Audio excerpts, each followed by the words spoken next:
Il faut bien comprendre que les cafés philo que nous organisons, ça va peut-être faire sourire certaines personnes, s'apparentent à la scène, C-E-N-E.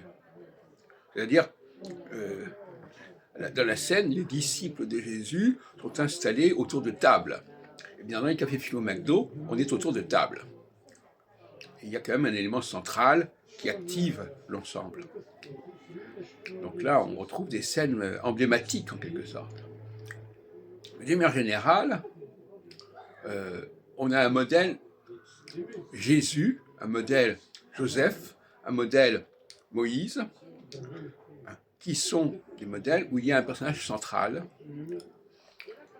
qui est juif, et qui est entouré de personnages qui ne le sont pas juifs. Il ne faut pas oublier que Jésus n'est pas entouré de juifs, il est entouré de Galiléens, il est entouré de Samaritains. Et ça, c'est normal.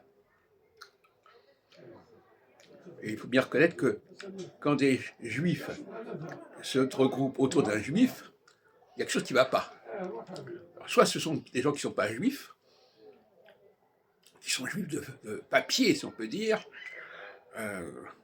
parce que normalement, le juif, il n'est pas là pour rassembler des juifs, il est là pour rassembler des non-juifs. Mais des non-juifs qui peuvent être des Israélites, au sens du royaume d'Israël, ou qui peuvent même être des chrétiens, les chrétiens étant des Israélites qui veulent rejoindre Jésus, qui est le juif, qui est l'hébreu. Puisque dans le livre de l'Exode, on voit bien que Moïse est un hébreu qui va, au chapitre 3, rejoindre les enfants d'Israël. Et c'est deux populations différentes. Alors on a tendance à vouloir confondre ces deux populations, et ça c'est inadmissible parce que c'est un contresens absolument majeur.